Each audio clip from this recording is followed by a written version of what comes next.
그러면은 대기업 들어가서 평생 벌면 얼마 버는 평균 7천만 원 해가지고 30년 벌면 21억 벌거든요.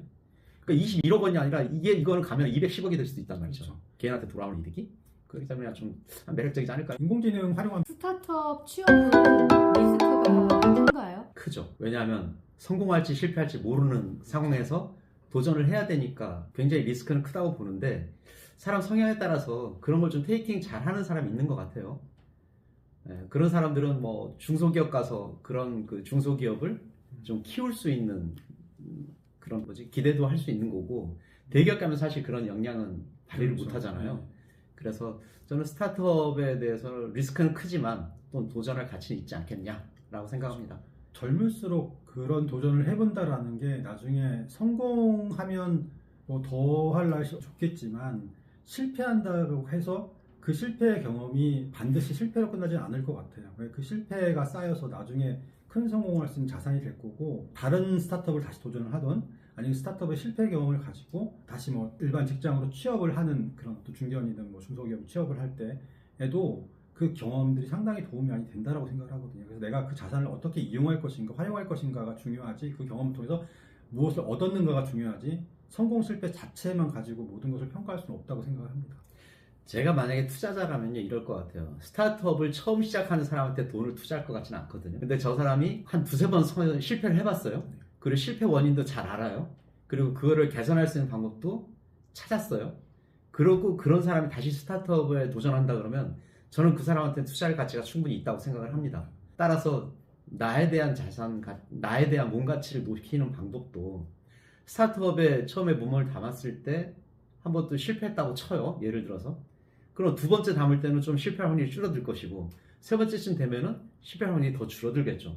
그러면서 이 사회에 부가가치를 창출해주는 능력이 더 커져갈 것 같고요. 저는 이거 대학교 때 시도해봤으면 좋겠다라는 걸 강력히 주장합니다.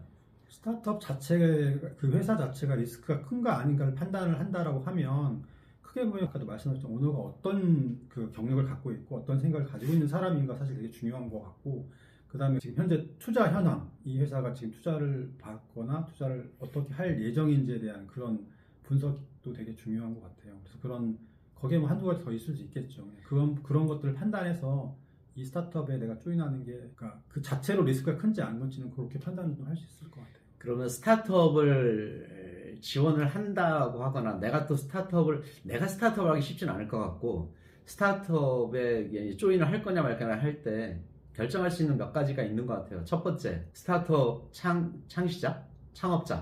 창업자가 과연 몇 번의 실패 경험을 갖고 있느냐. 저는 그게 더 중요할 것 같아요. 처음 하는 사람 말고 몇 번의 실패를 해봤다는 사람한테 조인하는 게 더 낫겠다. 두 번째는 자본금이 있냐라는 거예요. 쓸 자본금이. 이건 맨날 돈 끌어다니고 이런 건 안 될 것 같고, 최소한 한 1년에서 2년 정도는 먹고 살 수 있는 돈이 있어야 되겠다. 그리고 세 번째로 찾는다 그러면 매출이 조금이라도 발생하고 있는가. 그거 굉장히 중요한 얘기거든요. 매출이 발생할 수 있다는 얘기는 좀 더 키워갈 수 있다는 얘기인데, 매출 발생 안 한다는 얘기는 아직까지 증명이 안 됐다는 뜻이거든요. 그래서 매출도 있고 조금이라도, 그 다음에 한 2년 정도는 먹고 살 게 있고, 나 오너가 좀 실패한 경험이 있고, 그래서 재도전했다면 저는 굉장히 가치 있는 스타트업이 될 가능성이 높다. 그리고 지금은 한 명에서 한 5명 정도만 돼도 1조 정도까지도 매출할 수 있다 그런 시대잖아요. 그런 시대가 왔어요. 네. 그러니까 거기에 만약에 조인할 수 있다 그러면은 대기업 들어가가지고 평생 벌면 얼마 법니까? 맞습니다. 평균 7천만 원 해가지고 30년 벌면 21억 벌거든요.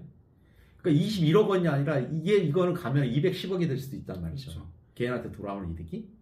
그렇기 때문에 좀 매력적이지 않을까요? 인공지능 활용하면 실제로 지금 뭐 에이전트 시대가 왔잖아요. 그러니까 그 안에서 그 에이전트가 일하게 하면 사람이 하는 일들을 모두 대행해주고 사실 비즈니스화 될 수 있는 그런 확률이 높기 때문에, 실제 기업들도 뭐 그런 에이전트 개념으로 일을 지금 하려고 하니, 그런 거에 대한 서비스 영역이나 기타 여러 가지 영역들로 확장을 시켜서 본인이 아이디어만 잘 갖고 있으면 그것도 실제로 좀 툴을 잘 활용하고 하면 충분히 여러 가지 기회가 있을 것 같습니다. 네, 반드시 도전해봐야 될 영역이라고 생각을 해요.